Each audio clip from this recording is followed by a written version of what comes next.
Ada satu lagi yang sengaja saya bawa satu topik yang agak menarik juga untuk kita bincang, iaitu bagaimana pula ikhtilaf dalam dakwah.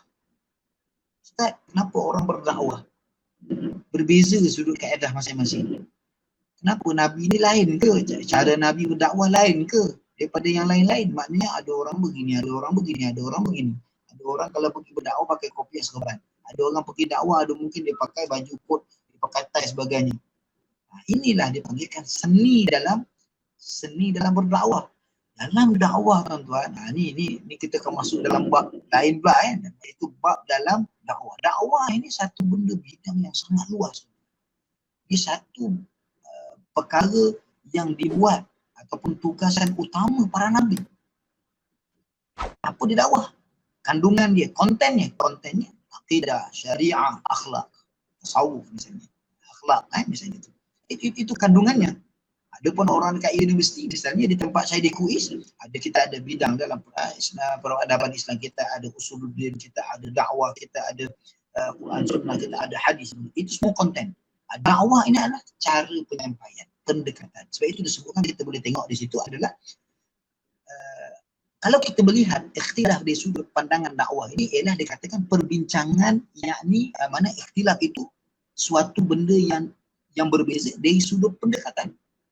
Contohnya saya nak pergi jumpa golongan orang asli untuk saya dakwah, nak dakwah dia. Saya gunakan teknik yang berbeza kerana dia orang asli, maka saya akan guna pendekatan bagaimana kita nak mendekati orang asli. Tak boleh saya gunakan kaedah pendekatan berdakwah kepada orang bandar. Ini dikatakan perbezaan. Perbezaan kita bawa pendekatan di bandar lain, pendekatan di kampung lain, pendekatan orang cerdik pandai lain, pendekatan. Maknanya ini dikatakan ikhtilaf, berbeza pandangan. Memang kena beza, tak boleh sama tuan-tuan. Siapa yang berdakwah dia buat sama je kan, dia pergi kampung bawa cara sama, di bandar bawa cara sama. Teknik itu, pendekatan itu sama, itu salah caranya. Yang dikatakan yang tak boleh ataupun yang dikatakan kita nak bawa yang sama, apa dia? Sumber kepada Quran. Konten memanglah, konten sama tak ada masalah. Pendekatan yang berbeza. Tambahan pendekatan komunikasi yang disebutkan oleh Syekh Azam tadi pendekatan komunikasi berbeza. Jangan kita samakan dengan orang non-Muslim. Pendekatan kita dalam intonasi kita, dalam body language kita, dalam berbahasa kita, dalam naik turun kita punya tone bunyi suara kita, semua itu adalah teknik-teknik dalam dakwah.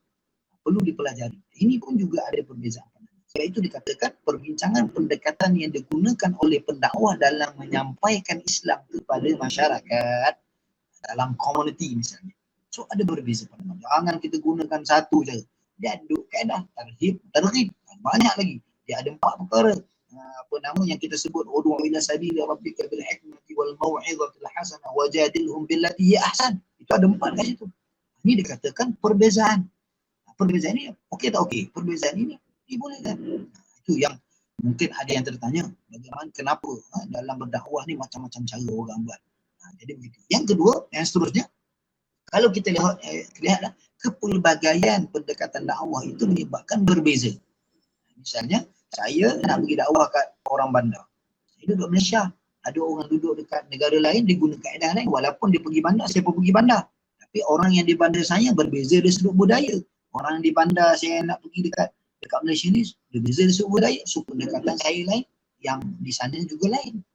So, nampak tak? Perbezaan itu dibolehkan dalam dakwah. Kerana pendekatan itu lebih diutamakan. Baik.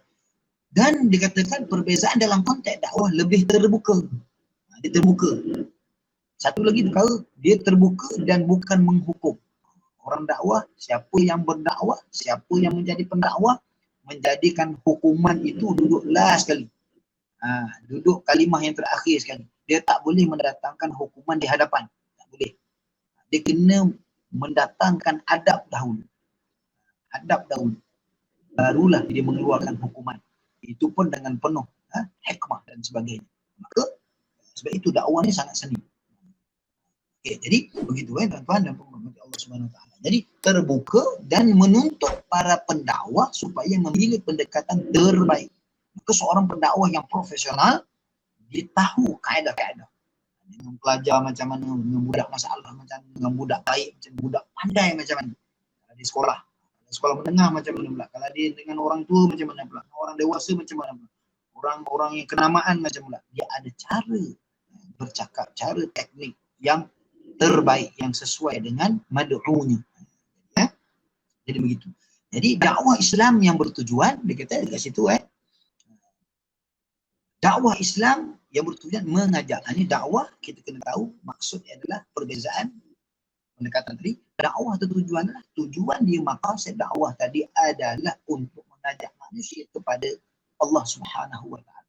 Mengajak manusia kepada akidah yang benar, yang satu. Itu akidah mengenal, mengisahkan Allah Subhanahu wa taala. Itu paling daripada nabi yang terdahulu sampai sekarang kita melihat mengajak kepada akidah yang satu. Semua para nabi dan para rasul berpaksi kepada konten yang satu, konten yang sama. Konten yang sama, pendekatan yang berbeza.